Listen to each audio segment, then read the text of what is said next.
A 50-year-old businesswoman boarded a motorcycle to buy pepper for her small business. The rider told her that he knew exactly where pepper sellers were waiting at the end of the road. She trusted him and climbed onto his bike, and that turned out to be the very last time she was ever seen alive.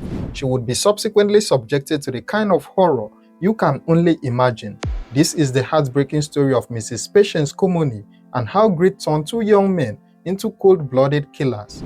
On Tuesday, July 27, 2021, Mrs. Patience Komone, a 50-year-old businesswoman, left her home with a simple plan for the day. She was heading to Ume community in Isoko South local government area of Delta State to buy pepper and other vegetables that she would then sell along Sapele Road. This was something she did regularly as part of her small business. It was a normal day, a routine trip that she had made many times before. When Patience arrived at the community, she needed transportation to where the pepper sellers were located. She did what many Nigerians do every single day. She boarded a commercial motorcycle, commonly called an Okada. The rider was a 25-year-old man named Onorede Simon. He told her that he knew exactly where she could find pepper sellers and would take her there. Patience trusted him and climbed onto the back of his motorcycle, and she was never seen again.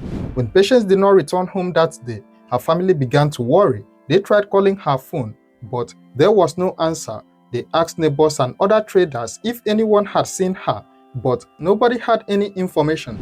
On August 2nd, 2021, almost a week after Patience had disappeared, her family could no longer wait. They filed a missing person report with the Delta State Police Command. The report was received at about 2:56 p.m. on August 2nd, and the then Commissioner of Police took the case seriously. He immediately directed the divisional police officer to investigate and unravel the mystery behind Patience's disappearance. The DPO mobilized police officers, vigilante members, and community leaders to work together on the case. They began gathering information, asking questions, and following every possible lead they could find. They spoke to people in the community, trying to piece together what had happened to the missing businesswoman. During their investigation, local residents provided crucial information. Some people remembered seeing Patience on the day she went missing. More importantly, they remembered seeing her with a particular motorcyclist. They described the Okada rider who had carried her that day, and the description matched a man named Onorede Simon, also known as Onos. The police and vigilante members immediately began searching for this motorcyclist. They needed to find and question him about where he had taken Patience and what had happened to her. On August 3, 2021, at about 1 p.m., acting on a tip from community members, the police arrested 25-year-old Simon. He was indeed the Okada rider who had carried Patience on that fateful day. When the police and community members confronted Simon, they asked him directly where he had dropped off the woman. At first, Simon tried to act innocent. He agreed to take them to the spot where he claimed he had left her. He led them to a location at the end of the road. As they questioned him more intensely about what had really happened, the community members became suspicious of his story.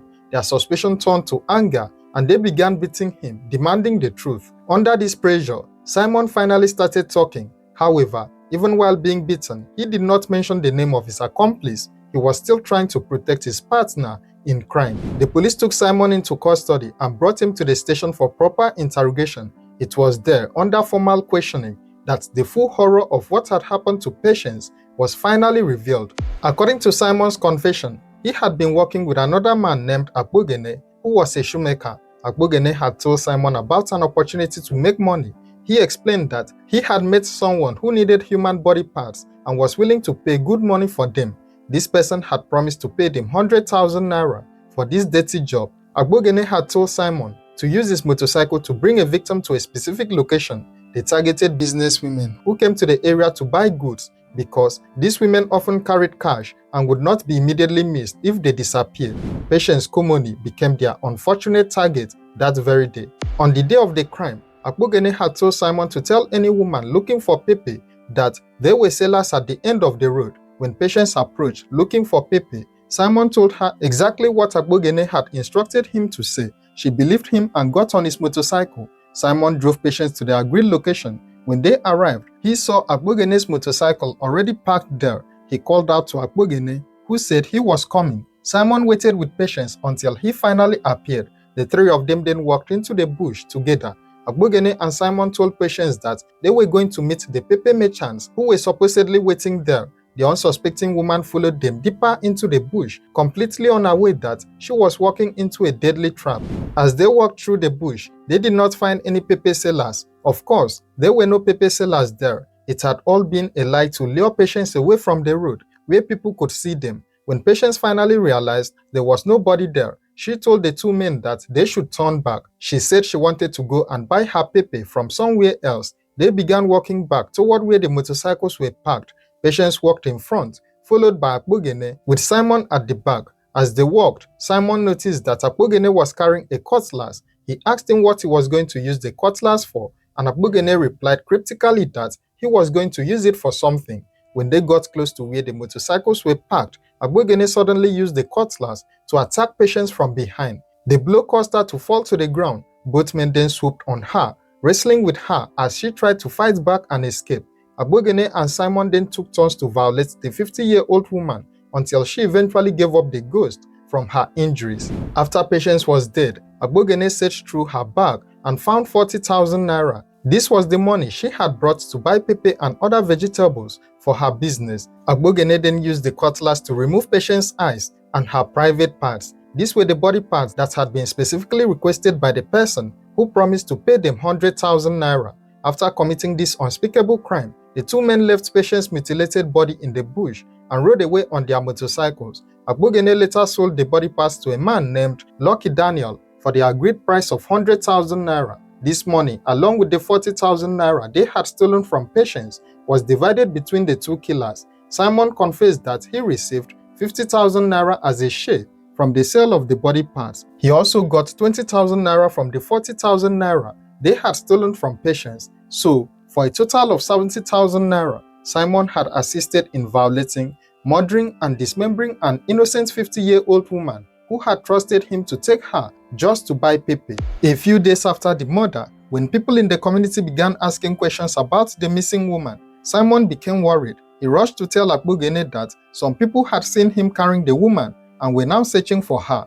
But Akpogene assured him that nothing was going to happen, that they would be fine. However, when the community members and police finally accosted Simon and demanded to know where he had taken Patience to, he could no longer hide. Even when he tried to lie and protect his accomplice, the truth eventually came out. On Tuesday, August 8, 2021, following Simon's confession and directions, the police found Patience's body. Her decomposing corpse was discovered in the bush, exactly where Simon said they had left her. The mutilated body was recovered and also taken to the mortuary.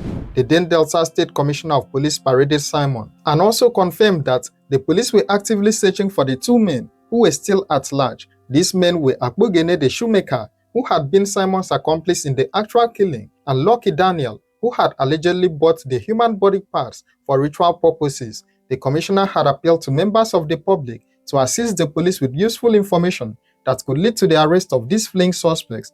The case was being prepared for prosecution. Simon would face charges of murder, rape, armed robbery, and conspiracy. When Akpogene and Lucky Daniel were eventually arrested, they too would face serious criminal charges that could result in the death penalty. Sadly, there hasn't been any public updates on the case ever since then. What do you think about this story? Share your thoughts in the comments below. And if you are new to this channel, don't forget to like, share, and subscribe for more true crime stories.